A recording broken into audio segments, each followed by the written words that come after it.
Se você é da década de 90, você com certeza sabe do que se trata esse vídeo aqui. Pai de elite que é ruim de aturar. Lago da Preguiça e do Mapuá. Na verdade, nem precisa ser da década de 90 pra saber que esse vídeo aqui se trata dos famosos bailes de corredor. Na verdade, essa fama dos bailes de corredor, a gente sabe que não é muito boa. E até hoje, os bailes de corredor são considerados um fenômeno marcante, mas muito controverso pra cultura do funk carioca. E como sempre existe os dois lados da história, no baile de corredor não é diferente. Sempre vai existir os dois lados do corredor, que é o lado A e o lado B. Mas antes, da onde surgiu esse tal nome baile de corredor?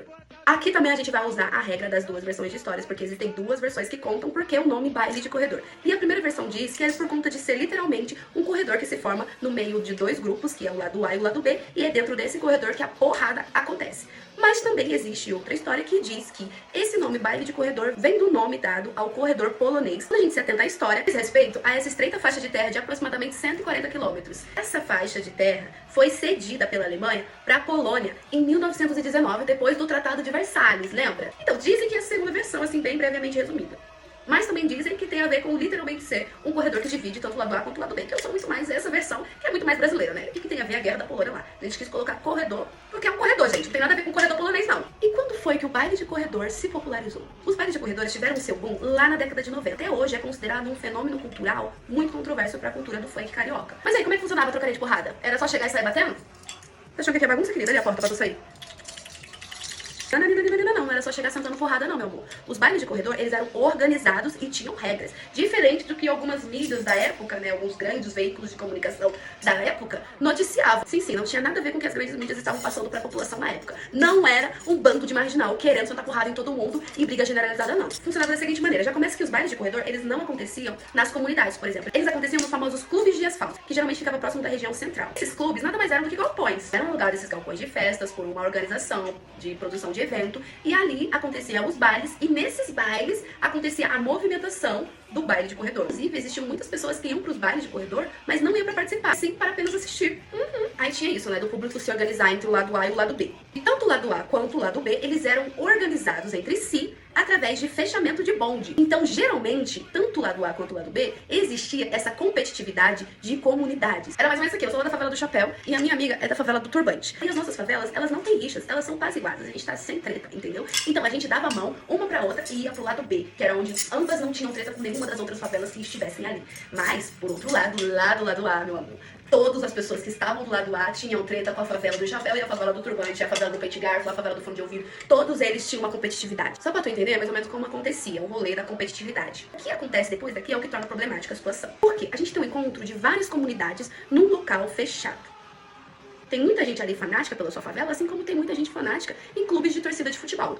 Então teve muita gente ali, nos bailes de corredor, que tornaram essa competitividade uma rivalidade generalizada, meu amor. Inclusive, foi daí que surgiu a tal brecha para as facções tomarem pra si esse movimento como um momento de descer porrada. Então aqui a gente consegue ver toda a degradação de um bagulho que era da hora pra gente se divertir, que a comunidade ia pra se divertir mesmo, gente. Se eu te falar que os maiores influencers da época dos bailes de corredor eram os DJs. Mas como assim? Porque era através das montagens que eles faziam que se conduzia o clima até o baile de corredor acontecer. Porque, como eu te falei, as pessoas não iam só pro baile de corredor. As pessoas iam pro baile. E o baile de corredor acontecia durante o baile ia desenvolvendo, entendeu? E quem trazia esse clima pro baile de corredor acontecer eram os DJs. Inclusive, os DJs, eles tinham total liberdade de tocar as montagens. Tinham em suas letras gritos de guerras com palavras de ordens de cada comunidade. O que aflorava mais a competitividade entre cada lado. Aqui a intenção era competir um lado contra o outro. Não existia rivalidade. Essas pessoas estavam ali pra se divertir.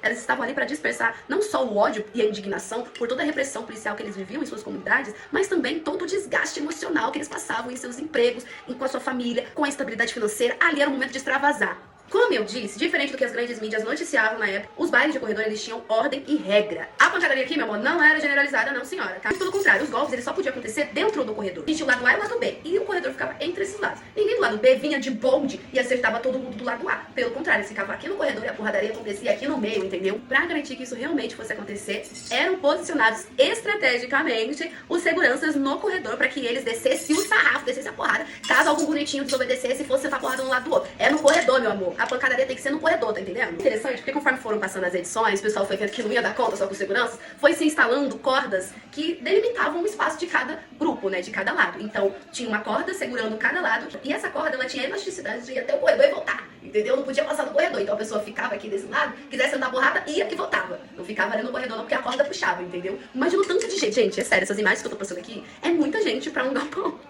Muita gente querendo sentar porrada. As pessoas vão se revezando. Você pode ver que as pessoas vão se trocando, né? A uma senta porrada, depois volta, aí a outra vem, senta porrada, depois volta, outra apanha, leva um soco, leva um chute, e assim segue. Tudo na esportiva, tudo 5 minutinhos na mão sem perder a amizade. É interessante quando a gente olha pro redor do mundo nessa época, porque foi especialmente em 1988 que o filme O Grande Dragão Branco, e logo depois em 89 o filme Kickboxer, O Desafio do Dragão, que trazia justamente essa pegada de porradaria performática. Inclusive, esse Kickboxer, ele era estrelado por Van Damme. E Van Damme, não sei se você sabe, mas ele já foi considerado aí um ícone pra figura masculina e pra todas aquelas pessoas que se achavam muito macho na época.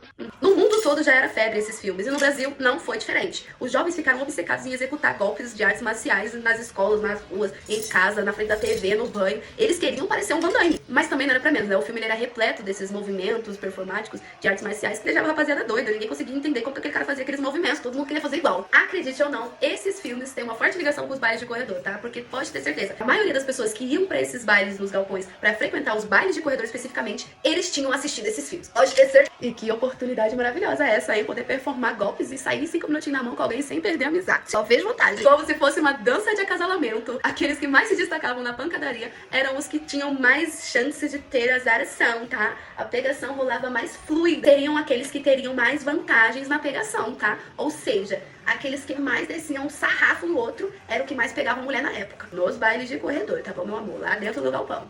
E daí é outra coisa, é outra energia, outra sinergia, outro assunto. Outra tensão sexual ali no momento. Mas a felicidade de pobre dura pouco, que a gente sabe, isso vai acabar muito mal. Até o início da década de 90, o funk ele era visto pela opinião pública como um movimento cultural exótico, digamos assim. Era mais uma coisa de lazer, dos pobres, dos favelados lá, sabe? Um negócio assim, deixa eles com as coisinhas deles. Pra eles não representava nenhuma ameaça, entendeu? Mas aí teve um acontecimento que pode ter sido um dos motivos que trouxe à tona essa criminalização do funk, que foi o arrastão lá em Ipanema, em 1992. Aí a perturbação, a mídia começou a falar que quem fez aquilo lá foi tudo aqueles jovens de periferia que frequentava baile funk, e daí começou a falar que quem fez aquilo lá na verdade foi tudo os funkeiros. Aí eles pararam até de falar pivete, começaram a falar funkeiro quando queria associar alguém ao crime, quando queria associar alguém a uma movimentação, a uma facção, a um tráfico de droga, o caralho que fosse era funkeiro. Nessa época ali eles ficaram em cima da tecla do funkeiro. Tudo que acontecia de ruim no mundo era os funkeiros que estavam envolvidos. 11 de setembro pra eles foram os funkeiros que organizaram, entendeu? E eu não tô brincando, tá? Segundo alguns artigos do Projeto Colabora e do Politize, os jornais da época passaram a substituir gradativamente o termo pivete por funkeiro. Aí depois disso foi só ladeira abaixo. O funk virou na narrativa política, virou sinônimo de crime, bárbaro, perigo social, degradação social. Tudo que existia de ruim era associado ao funk. Com a explosão dos bailes de corredor e esse acontecimento lá na Praia dos Boy, você já sabia que o Estado não ia deixar barato, né? Foi o pretexto que eles estavam esperando pra intervir legalmente nos bailes funks. É importante ressaltar mais uma vez que nem todas as pessoas que frequentavam esses galpões que eram alugados pra ter esses bailes de corredor iam só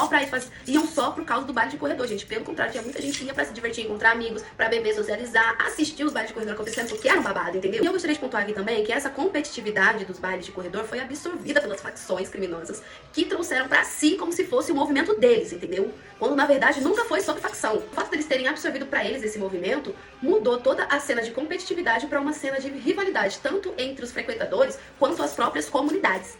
Aí aconteceu aquele babado de 1995, que foi a CPI dos bailes funks, que na verdade tinha o intuito de ser uma CPI contra o funk especificamente, que aconteceu lá na Câmara Municipal do Rio de Janeiro.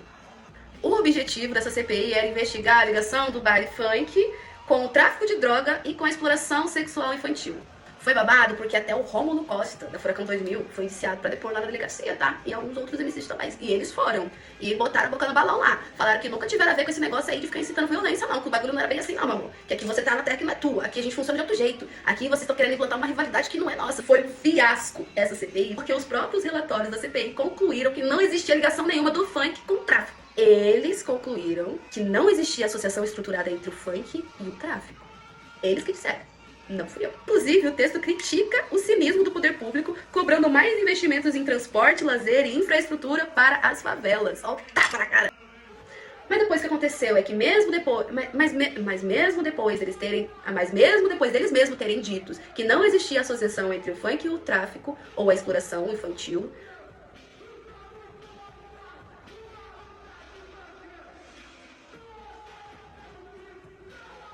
Mas mesmo depois das investigações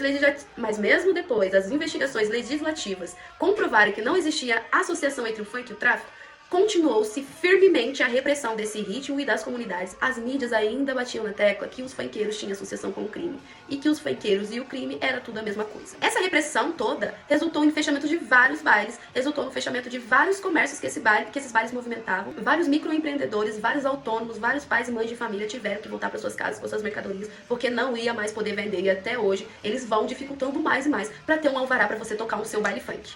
São restrições burocráticas que são praticamente impossíveis de seguir, exceto se você tiver dinheiro, né? Que daí... Aí, sem os clubes de asfalto, esses bailes se viram obrigados a voltar para suas origens, que no caso eram as comunidades, da gente não poder ocupar certos lugares. E até hoje isso acontece. Só para fechar, eu gostaria de ler que os criminologistas e os antropólogos apontam que o alvo da repressão nunca foi o estilo musical em si, mas sim os indivíduos que o consumiam. Letras de funks conscientes que denunciavam a truculência policial eram frequentemente enquadradas pelas autoridades como apologia ao crime.